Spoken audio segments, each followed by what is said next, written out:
Hey Pisces. So Pisces, I wanted to do something special for you because this is actually going to be the last reading I'm going to be doing from this space. I saved it especially for you. I'm also a Pisces, so you're basically my favorite sign, right? And here we go. My face starts itching as soon as I get on camera. I haven't itched my face all day. Okay, so if you're still with me, Pisces, I am going to do things different for this particular video. I'm going to make one whole video of your channeled messages, which will start right now, and your tarot reading. And then I'm going to split them up and I'm going to do them separately. It's a little bit of an experiment, but also just, you know, a way to put out 3 different videos, because, like I said, this is going to be a special one for me personally, and with that intention in mind, I expect it to be special for hopefully you, but for at least a big chunk of Pisces out there. So my first message, Pisces, is that there's something to consider in general. I think this is specific to spiritual messages, whether that be tarot messages that you receive yourself, however you receive messages, right? And this actually occurred to me. This is very interesting. This actually occurred to me. I don't remember if I said this to the reader or not, but I definitely thought it. And it's a reader I comment frequently on her channel. She is the best damn tarot reader on YouTube. 13 Moon Tarot, Andy at 13 Moon Tarot. Check out her channel if you don't already watch her. She's the best, okay? I watch Andy religiously, pretty much. That's not really even an exaggeration. So I can't remember if I said this to Andy or not, or if I just thought it in my head, but I was brought back to this thought later. Okay. So I was watching her readings, one of them, and it occurred to me that for her reading specifically, which I do watch for spiritual messages for myself, I often interpret her messages on a sort of metaphoric level as well as on a literal level. And hopefully you understand what I mean. I'm going to explain it to you in 1 second though. So I was thinking about that, and this one in particular that provoked that thought process for me was one that I was taking very literally. It made more sense to me literally. And completely on the other side, outside of that reading, I did notice, and you might have noticed too if you're a frequent watcher of tarot and other tarot channels, I did notice this card. I pulled it out for you because I happen to have this deck. I noticed seeing this card a lot, right? Vampire. And whatever, it doesn't really matter how it was interpreted in anyone's readings, what have you. But it can imply a lot of different things, right? It can imply someone sucking your energy. It says emotional intelligence, so it could imply someone having a lack of emotional intelligence, or you having a specific need to use your own. But whatever. The point is, I had this thought that occurred to me while watching tarot about taking messages literally or metaphorically, or considering both. And then shortly thereafter, I found out, and this is part of the reason why your reading is so delayed, but also part of the reason why it's so special. I found out that I was actually very anemic my iron levels were very low to the point where I was feeling a little disoriented. I had headaches. I was very tired, very drained, but I'm also doing a lot in my life. So I don't know, part of it seemed normal.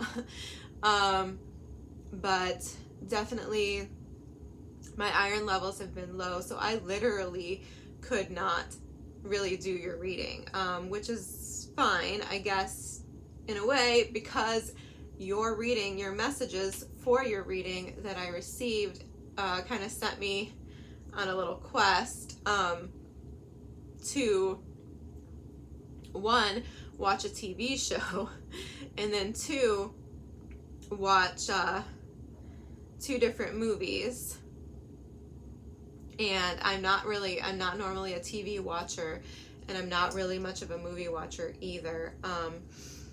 But anyway, my point with this literal message of the vampire, right? The vampires suck your blood, right? And if a vampire sucked enough of your blood, if you lost enough blood, you would become anemic, right? So I felt very strongly that that message was trying to get through to me in various other tarot readings, and it kind of helped me to figure out what my actual body was going through, right? I am feeling better. I can at least like process and communicate a little bit better, because I was a mess for a little bit there. So anyway, moving on to what I got for you. I only got one song, and that was all I needed to send me off on a tangent, all right? And the song I got, this was really interesting because this doesn't happen to me a lot. I heard it from the very beginning, and I was going to play it for you because I don't really care about the copyright. They're not going to strike me if I tell you what it is.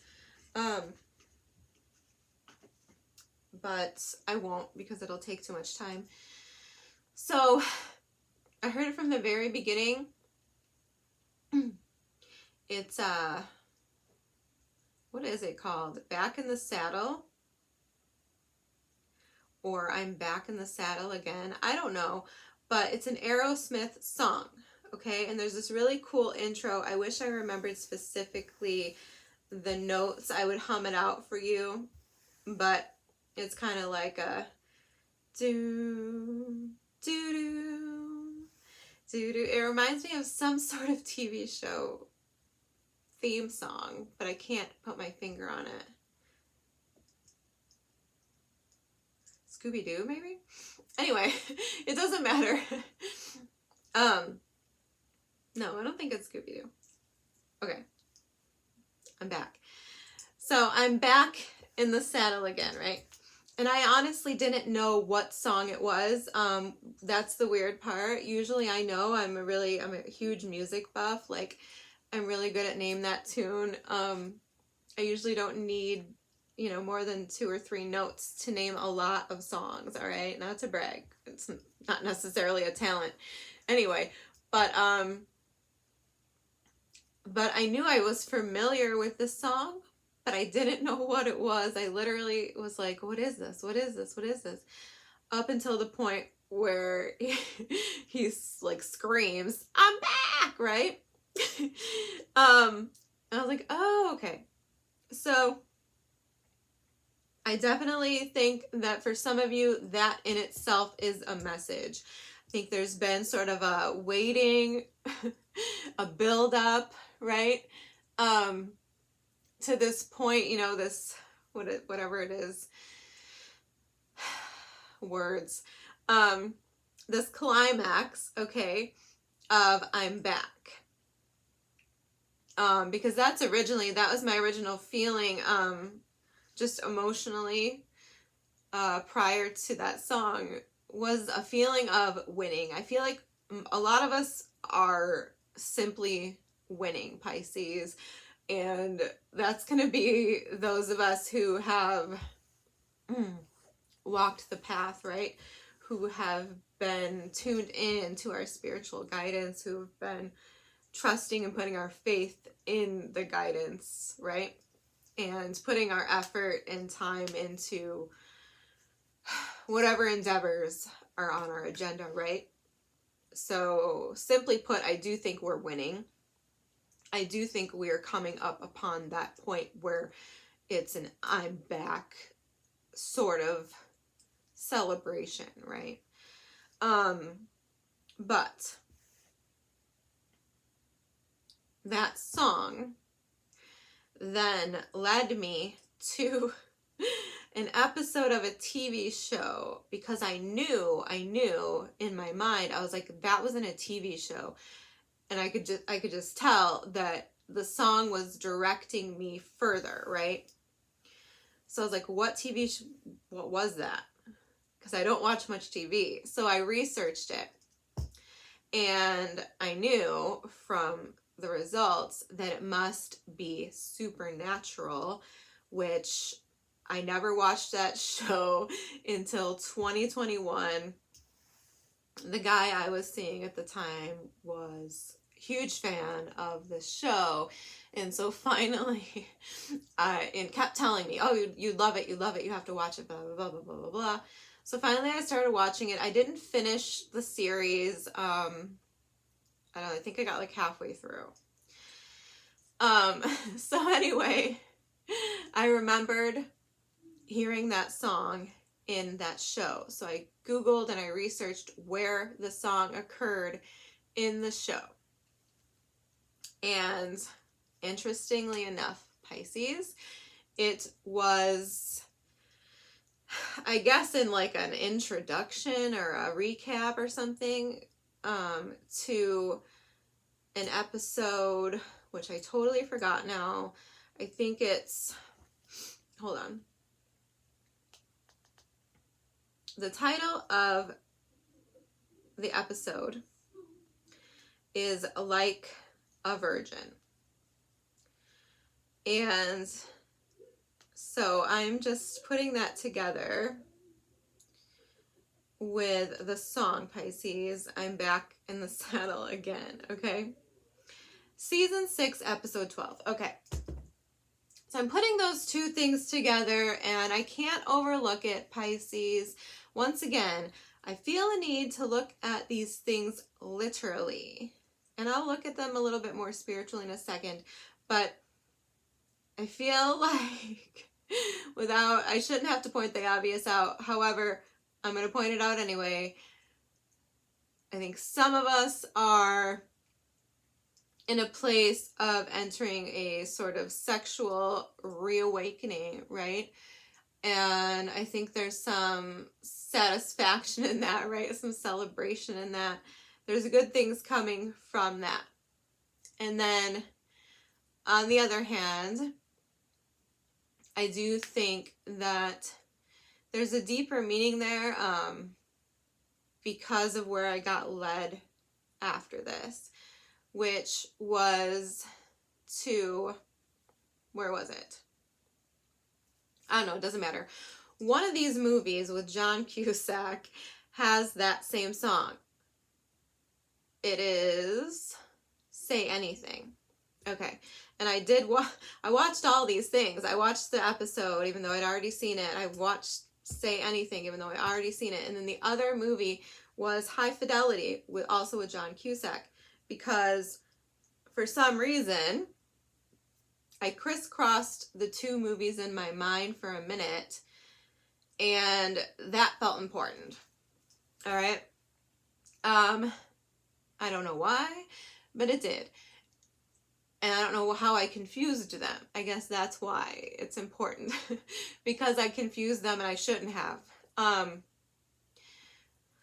So how much do I need to tell you about these movies? So Say Anything is it's a romantic comedy, drama. I don't know how I would categorize it, but it's basically John Cusack gets the girl, right? It's infamous John Cusack scene from this movie where he's outside her window with a boombox, right?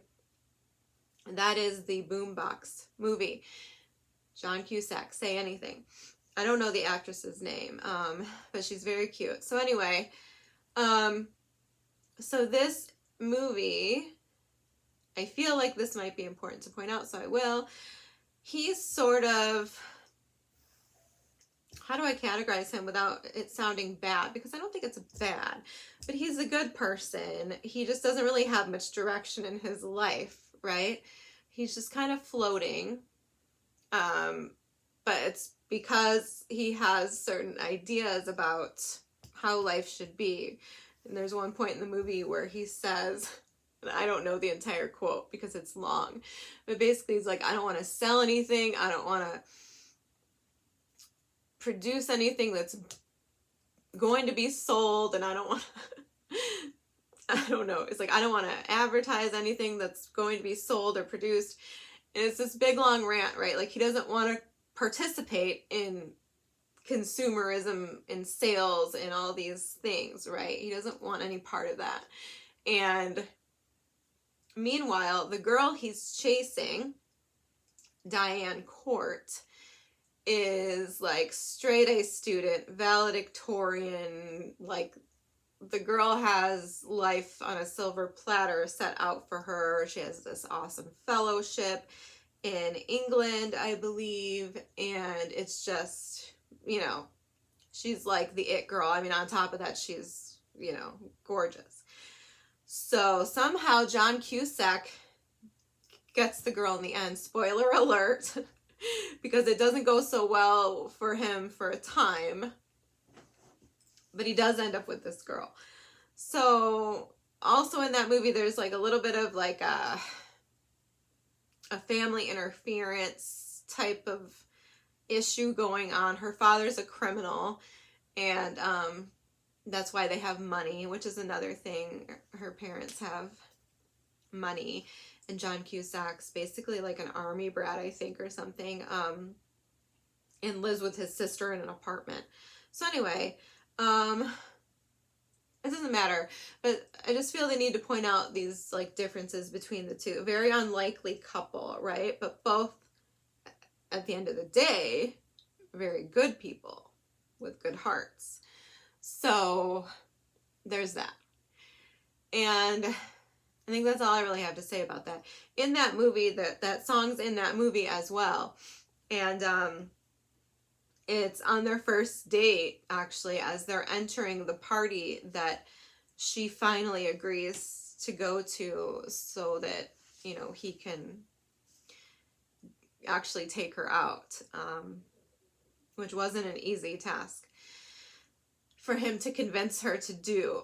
So anyway, I do feel like that all kind of goes together, like I said.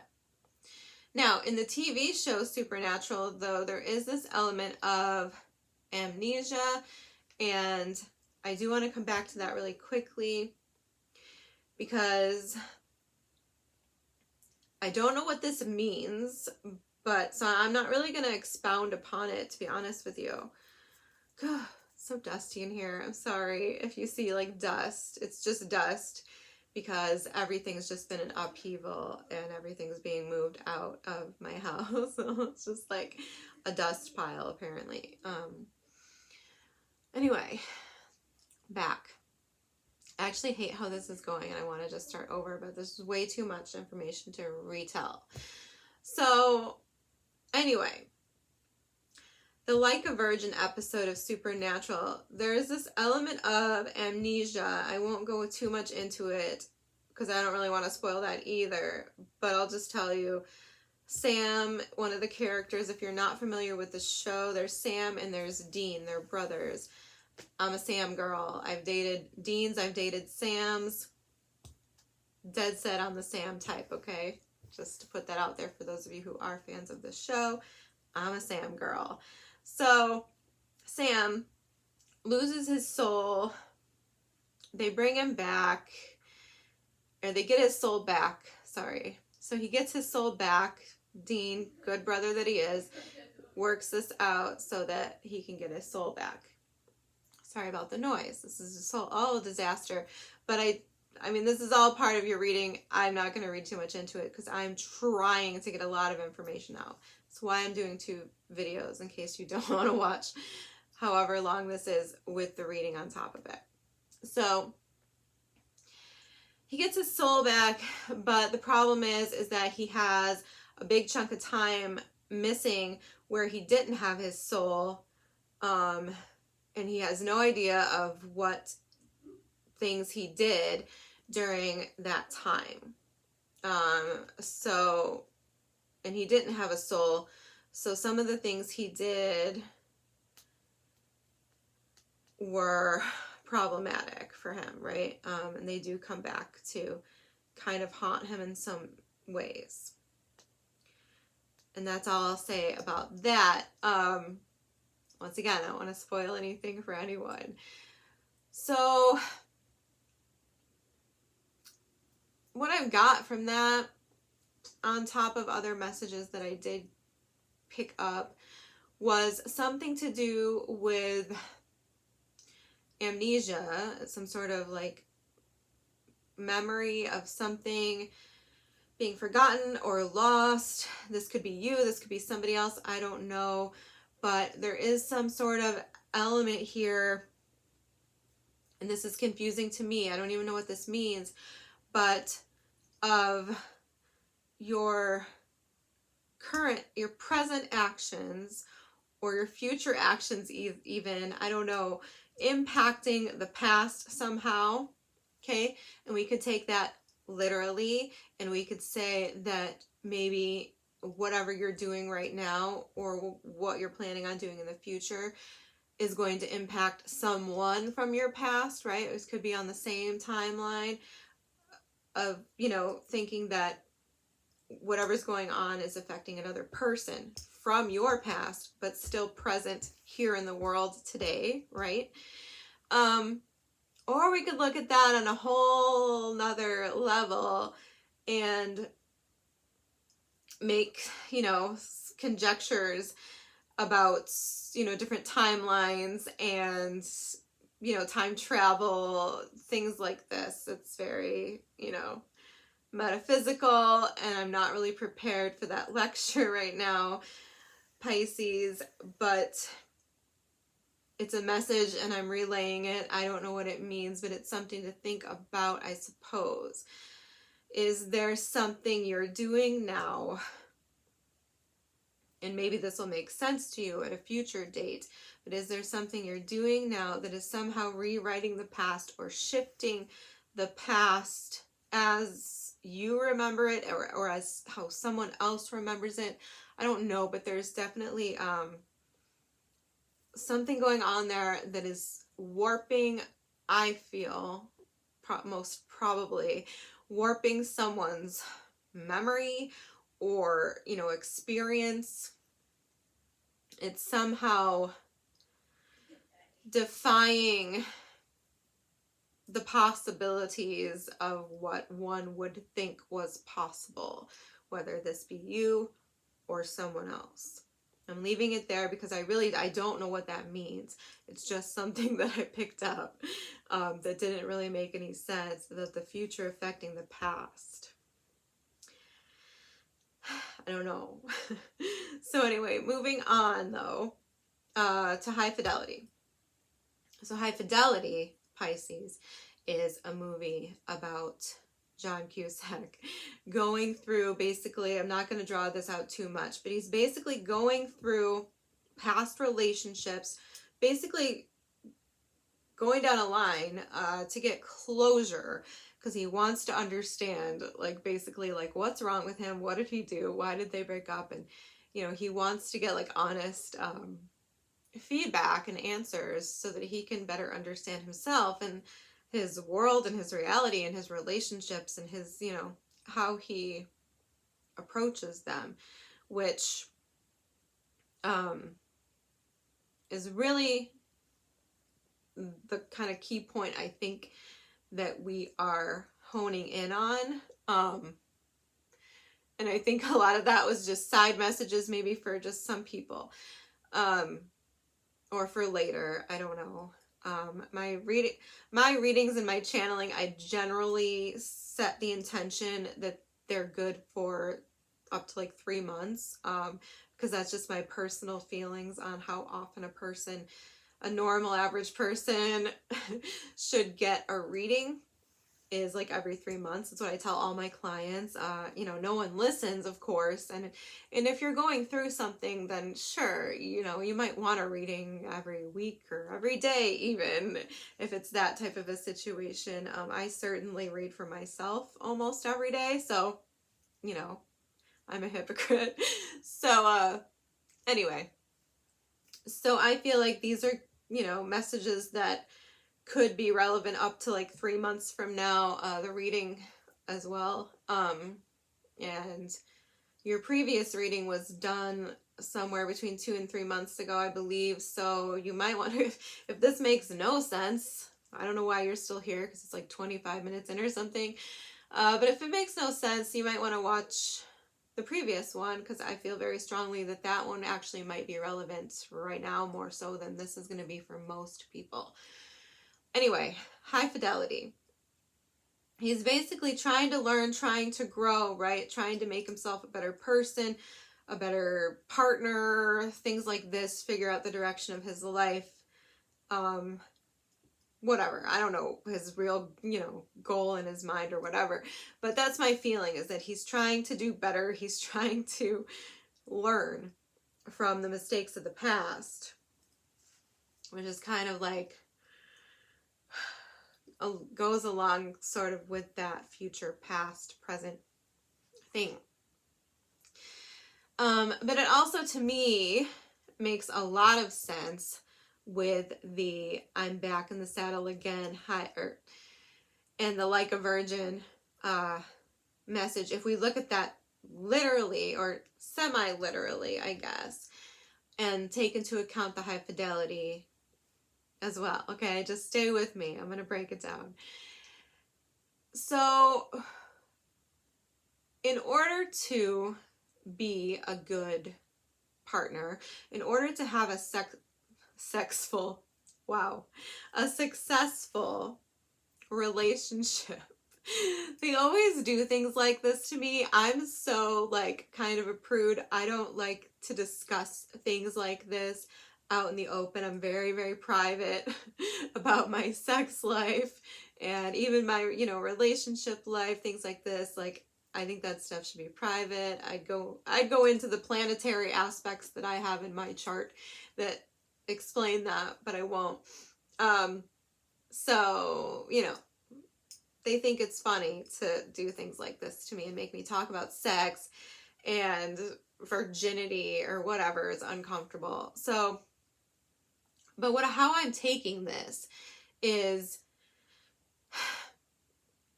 maybe as advice, or maybe as a congratulations or encouragement if you're on this path already, just to know that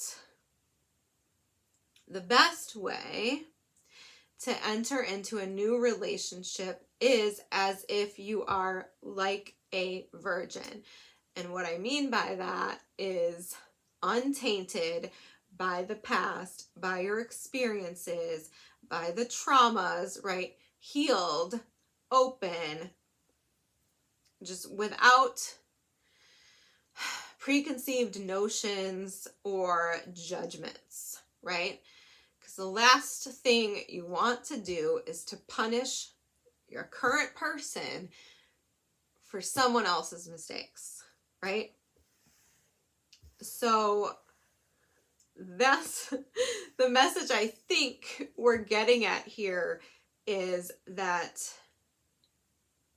there's a reminder, I guess, to check in with yourself and see if you are currently seeking a relationship. It's a great time for that, Pisces.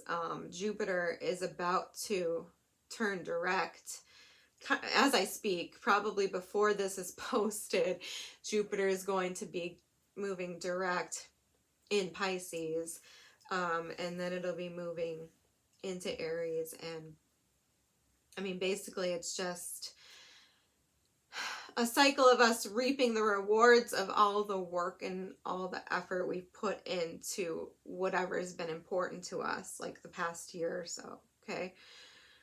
So, if a relationship is on your list, then this might be a time to reflect upon that. Try to get that closure, get that understanding, get that healing that you need to come in to a new relationship like a virgin, right? Side note, Mercury is going to go retrograde again soon enough, within the next 3 months. So I feel like we're talking about that as well.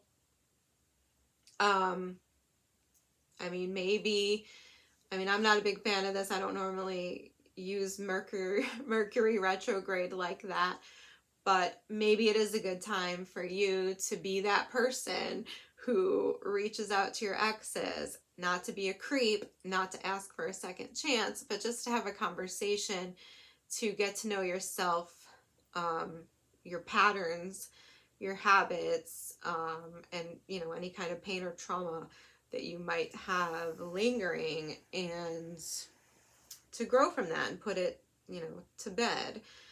So just a thought on that.